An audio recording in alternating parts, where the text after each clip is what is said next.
The Marshall Thundering Herd returning to the scene of the crime. It's Locked On Sunbelt.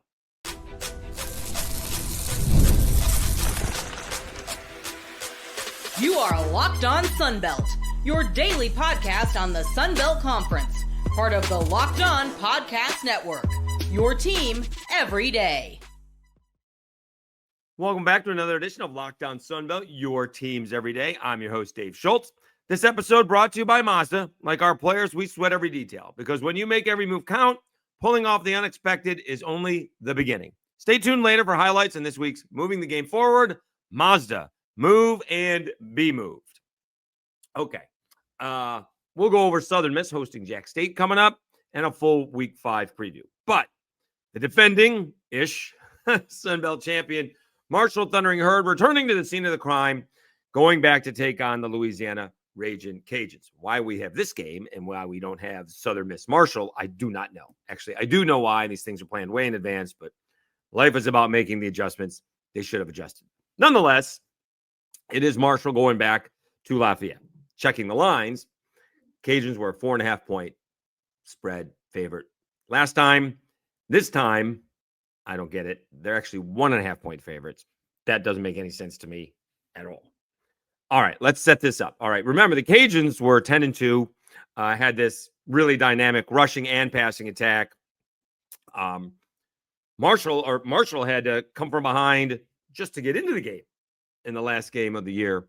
And of course, they had the whole Charles Huff thing was leaving or not. He even reached out to the beat writer at the time and asked to put an end to that, which the beat writer obliged, but it wasn't true, obviously, because won the game, and then I don't think he went back to Huntington. I think he went back straight to Hattiesburg. Nonetheless, that was hanging all over the game. All right. This game was 31-3. Marshall completely dominated. However, it was 10-3 when Chandler Fields went out. So what you get from Cajuns fans against Marshall, against TCU,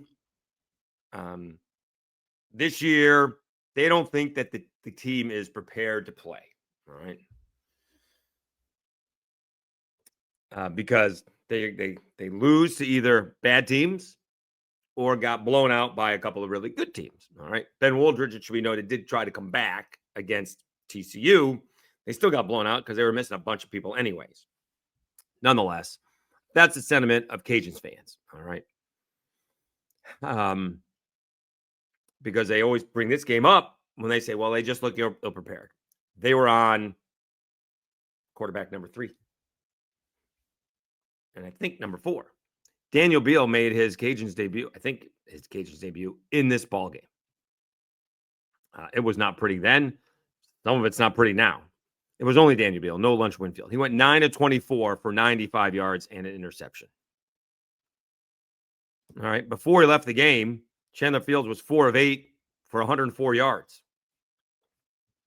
And he ran 2 times for 14 yards. Again, they were only down 10-3. Then the game got away from them. I'm not sure the outcome would have changed. I do think it would have been closer.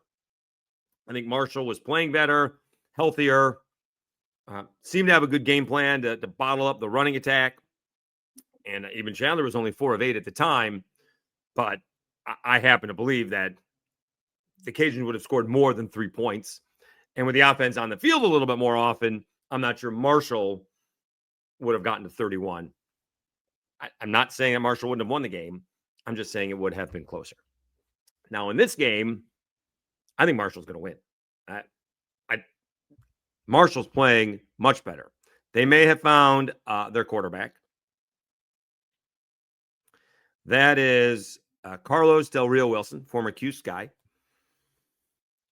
And he had an outstanding ball game last time out against Middle Tennessee State. I mean, these are fantastic numbers. 18 out of 22, 261 yards, 4 touchdowns in the air, and 13 out of 22 rushing, and 1 touchdown. All right. So he scored 5 touchdowns last week in the Middle Tennessee State ball game, where they were trailing in the fourth quarter. They put up 21 points in the fourth to win that ball game. It has been a revolving quarterback door for the games this year for Marshall thus far, which is a little bit strange, but maybe they took it to be that way. All right. In the game against Georgia, they played 3 quarterbacks: Zion Turner, Ja'Kai Long, Carlos Del Rio Wilson, only 2 out of 3 for 10 yards. All right. We then go to the Missouri State ball game, where you had Zion Turner play the whole ball game, 13 out of 24, only 83 yards in the air, did run for 60 yards with a touchdown. All right. They didn't lose it because of him. They lost it because they missed a chippy field goal. All right. And then against Eastern Kentucky, you had Carlos Del Rio Wilson, 7 out of 9, 108 yards with 2 touchdowns in the air, 13 carries, 58 yards on the ground with 1 touchdown. Ja'Kai Long came in there. He also scored a touchdown, but it was all Del Rio Wilson against Middle Tennessee State. All right. If the Cajuns are going to compete this year, they have to take what the plan A was and scrap it, because that's not it. All right. Now, admittedly, I've said yesterday's episode, Daniel Beal is improving. All right. But you have to be that. He's got to be that ultimate cliche game manager. All right. If you're expecting Daniel Beal to go out there and be Chandler Fields or Ben Woldridge and throw it 20 or 30 times for 200, 250 yards, and you think you're going to win the football game, that's not it. Even Mike Desmo told us when I was still back in Lafayette, when they run the ball over 30, 35 times, they have an amazing record. And maybe 40. They have only lost a couple of times. Whereas it doesn't matter if they pass it 20 times, they can lose.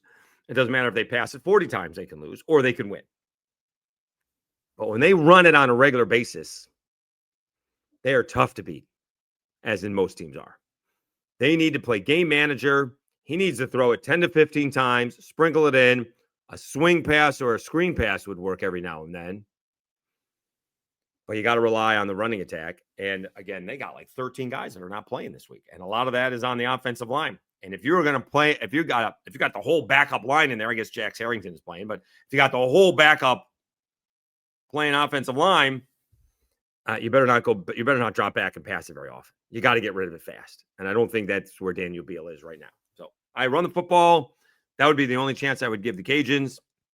Marshall's looking to win their 3rd in a row. I'm taking Marshall not only to cover the spread, getting 1.5, but they're going to win the football game. All right. Let's see if the Cajuns can prove me wrong. All right.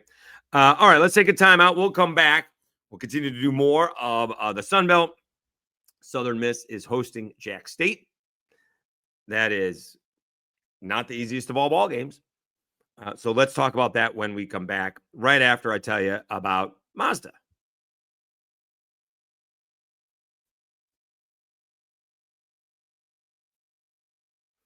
This episode brought to you by Mazda. Moving the game forward. For those who believe it's not just about playing the game, it's about redefining it. There are moments that do more than put points on the board. They move crowds, move culture, and keep moving the game forward. This week's moment that moved the game forward, we're going to go with Carlos Del Rio Watson. All right. How about that? 3. He scored 5 touchdowns, 4 in the air, 1 on the ground, scoring 21 points in the fourth quarter, leading Marshall to a nice come from behind, maybe a come from ahead victory at the time, but a come from behind victory over Middle Tennessee State on the road, as Marshall now has even up their record at 2-2. When you follow what moves you, the unexpected is only the beginning.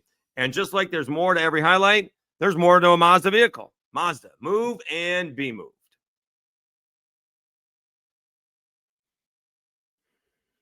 All right, Dave Schultz, Lockdown Sunbelt, your teams every day. We'll move it a little quicker here, as we only did 1 game in the first segment. Southern Miss coming back to host Jackson State. Again, I didn't see the whole press conference, but when Charles Huff tells me in the middle of last week, he realized they weren't practicing well enough to beat La Tech, why doesn't he say, take a time out? We need to step it up a notch because we're going to lose. I don't know if he said that. I don't know if he did it. Maybe it's just, you got to learn the hard way, and they did. Maybe it's we got the bigger picture in hand than rather just the one game against La Tech, which isn't the worst thing in the world, although you'd like to think that the coach would try to do his best to prevent a loss. Nonetheless, we talked about this a little bit this week. This is not a pushover ball game. All right. Jacksonville State is pretty good, and they can score some points. Southern Miss is 3.5-point favorite. Over under is 54. Probably take the over is what I would do.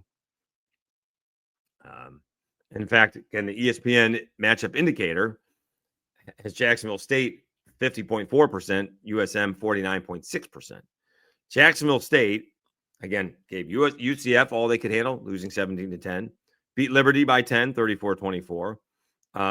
Lost to Georgia Southern. Georgia Southern had a fourth quarter comeback, losing 41-34, and blew out FCS Murray State 45-10. All right. Again, if Southern Miss comes on the field and think they're going to win the ball game because they're Southern Miss, they're going to lose. So hopefully they were practicing better this week, because I'm taking Southern Miss and see if they can bounce back with a win and a cover. 3.5 points against Jacksonville State. All right, Dave Schultz, Locked On Sunbelt, your teams every day. Let's see where we are. Going down the list. You do have a noon ball game. It's actually 11 a.m. Mobile time. North Texas against South Alabama. This would be a shocker if South Alabama, as far as I'm concerned, makes this game close. But that's the kind of way that college football is. It's just different each and every week. But North Texas is really good. All right. The over-under in this ball game is 63.5. South Alabama has all kinds of trouble stopping anybody and everybody. North Texas is at home. They're going to win this ball game, and they're probably going to cover. And South Alabama, I guess, could still contend in the Sun Belt West. All right. They do have a loss in the Sun Belt to Coastal Carolina, which is inexcusable at the time. But we'll see what happens if they lick their wounds after this ball game. Or maybe they go, I think it's in Denton, right? Denton, Texas. And they surprise, the Mean Green? Aren't they the Mean Green? Or are they the Falcons? Oh, no, they are the Mean Green. All right, they are the Mean Green. We'll see. Kendrell Bullock is having a good year. Devin Boyson leading the conference in receptions, having a good year. We'll see if they come out and play a little bit more inspired football, because they did not do that against Coastal Carolina. All right. One of the big ball games, James Madison taking on Georgia Southern, 1:30 Eastern time. That's on ESPN Plus. That's a 17.5-point favorite over JMU. That's a lot of points. So now you got to think that, is James Madison going to score, 28 against Georgia Southern? Georgia Southern's defense is not very good. Not at all. But James Madison is. James Madison has one of the best defenses in the country. Georgia Southern, on the other hand, has given up 42 points, 59 points. That was to Fresno and USC. They gave up 34 points in a win against Jacksonville State and 17 points to FCS Maine. That's a lot of point spread in the Sun Belt. All right. Even though JMU is at home, and then who knows if they're going to stay with one quarterback or go back to two. Bob Chesney says it didn't present itself. I don't know if I'm necessarily buying that. So Alonzo Barnett III again, I think maybe he came back too soon. That's my only thought, that he's not trusting his body, right? You can be completely healed, but there's that mental thing you got to get past so you don't get hurt again. So you don't think you're going to be hurt again. And sometimes that takes longer than you think. But he played well last week. I'm going to take JMU in the ball game. I don't think it's going to be particularly close, but 17.5 is a lot. So I'm going to take Georgia Southern cover, but JMU is going to win the ball game. But like 17.5 points is like 28-10, something along those lines. Or, it's basically 31-13, right? So that's where we're thinking. I'm not sure that's going to be the case. But I think JMU is going to win the ball game rather easily. All right, should we get one more in? Let me see if we can get one more in. 1, 2, 3, 4. No, let's take a timeout. We'll do the last 4 right after we take a timeout. All right. As I said, life's making about the adjustments. We're making the adjustment. All right. We'll be back after I tell you about DoorDash and 5-Hour Energy.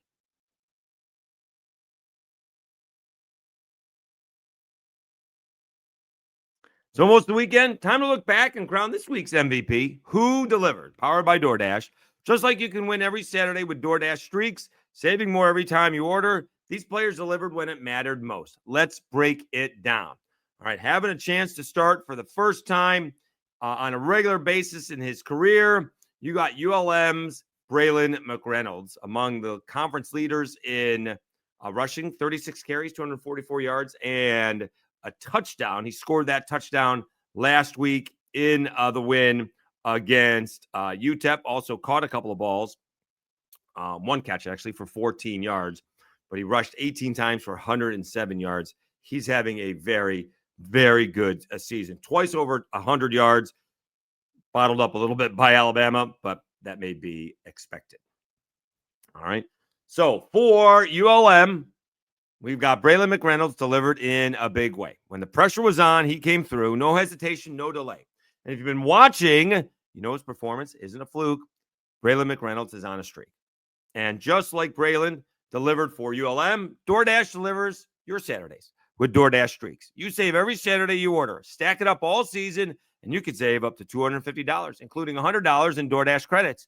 Order this Saturday. Keep the streak alive. Fuel your game day only with DoorDash. Terms apply. Promo period through November 18th. And 5-Hour Energy.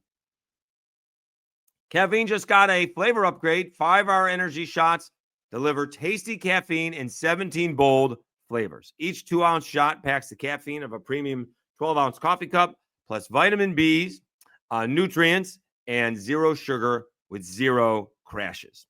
What I love most is how portable they are. Big taste, tiny shot you can take anywhere and get that boost when you need it.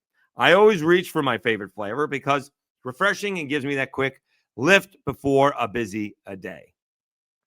Honestly, I love how fast it kicks in and that it's sugar-free. I don't have to worry about crashing later. Enough with boring, flavorless caffeine. It's time to give your caffeine a flavor upgrade with 5-Hour Energy shots. Get the favorites you love or be bold and try something new in store and online at www.5hourenergy.com or Amazon today.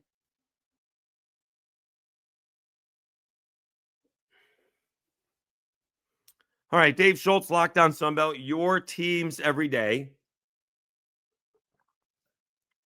All the games are on Saturday, nothing Thursday or Friday this week. Working all weekend, but it is what it is. Okay, where did we leave off? We left off, I think it's going to be ULM and Arkansas State. Let's see here. That's where it is. Okay, this is a huge ball game. Arkansas State is 1-3, staring at 1-4.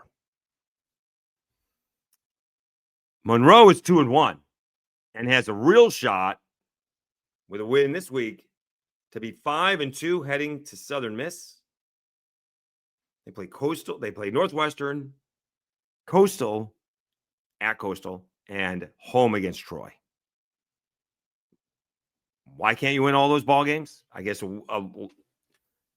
one up in the air would be at Coastal. I'm not sure what we have in Coastal yet, right? They played awful, and then they played really well against South Alabama, although South Alabama helped them out. But Monroe is favored by 1.5. I mean, just like the Cajuns, Arkansas State comes up short here. It's not quite in the tank, but obviously the season almost halfway over, and you've got one win. Not great, Bob. I'm taking Monroe. All right. I'm going to believe in Bryant Vincent. They're going to win this ball game at home. I would expect Arkansas State to come out a little bit more prepared than falling behind 21-0 to Kennesaw State in the first quarter. Again, Kennesaw State had 21 points. Arkansas State had 10 plays. Nah, that's not going to fly either. I'm taking a ULM in this one to win and a cover. All right. Elsewhere, Old Dominion taking on a Liberty. This is a 14.5-point spread. I'm going to take all of that. Liberty isn't very good. They're 1-3. Old Dominion is very good. It's going to be interesting to see because they didn't play last week. And people started to see what Indiana did to Illinois. And then we go back to see what happened in that ODU Indiana game, like 27-14 with a bunch of turnovers. A kick return tied the ball game up. ODU was actually ahead. Or maybe it was a punt return. But nonetheless, ODU plays a little bit better in that ball game. They would have been in it. And so then you're going to start getting those comparisons. The more Indiana starts to win big, they're going to notice ODU's got one loss, and it's just to Indiana. Because they'll go through ODU's schedule, Indiana's schedule, and say, "Oh, ODU only lost by 13." And so I think they're going to be. This is going to be easy. I think it's at home. Hopefully, it's sold out, and let's see if we can get a big crowd there for ODU. Liberty could fall easily to 1-3. Although I think I saw word Ethan Vasco is scheduled to play for Liberty. All right. We already did the Southern Miss Jacksonville State game, so I guess it's only 3 ball games in this one. And we mostly did Boise State and App State last episode. Boise State's a 15.5-point spread. Again, we're still not sure, although there is a spread there now, right? Yesterday's episode, there was no spread, and we're all still waiting to find out if A.J. Swan's going to play. Don't turn the ball over. Run the football and stop the run. You got a shot to go in there and, again, maybe turn some things around for the Sun Belt, right? We're looking at, Texas State's off, and so we're looking at, the Cajuns being 1-4. Arkansas State being 1-4, and South Alabama being 1-4. That ain't good. So we need JMU to win, and we need ODU to win. We'll see if it's convincingly. I think ODU will be convincingly. We'll see. I think it all depends on how much Georgia Southern's defense can play because they haven't proven to be any defense. I mean, I guess they could blow them out if JMU is as efficient as they want to be. They got some guys banged up as well. George Pettaway is out. He's not playing. But if JMU is dominating defensively, then they'll pull away at the end because Georgia Southern is going to be on the field at the whole time. And that's a 1:30 start. That is not a late ball game. That's 1:30 Eastern time in Harrisonburg. No, that's not exactly going to be cool at that point in time. All right. We have let's see if we got a weather forecast here. Oh, it does say, rain in 67. So it may be cool. Is what they're thinking. All right. Is that? No, let's see here. Daily. We're looking at AccuWeather on Saturday. Not as warm with periods of rain becoming heavy. Not sure if we know when the rain is coming. So that would be interesting if the weather has something to do with this ball game. It'll be interesting to see if that's the case. So, anyways, so we'll see. All right. So we need big wins. We have just not had some big wins, and we got more very, very disappointing teams than any other teams. Being wow, right? If ODU had beaten Indiana, if JMU had beaten Louisville, it'd be a little bit different story. If Texas State had beaten Arizona State, they didn't. All right. I think all of those games were double-digit victories. The closest one probably was JMU. Didn't see all of the Indiana game. I know they turned it over. ODU turned it over a bunch. And maybe some tip passes at that. But that's still on the quarterback. You can't get the ball tipped. I know the other team is trying as well. But JMU had Louisville and missed chances early on to take control of that football game.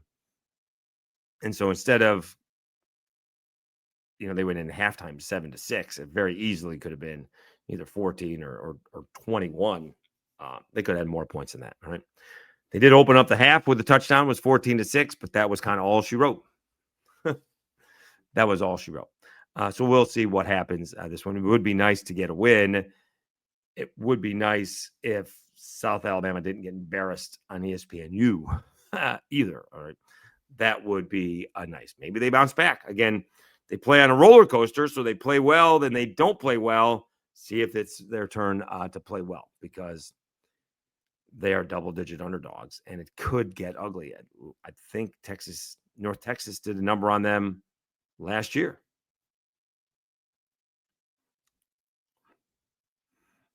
$52-28.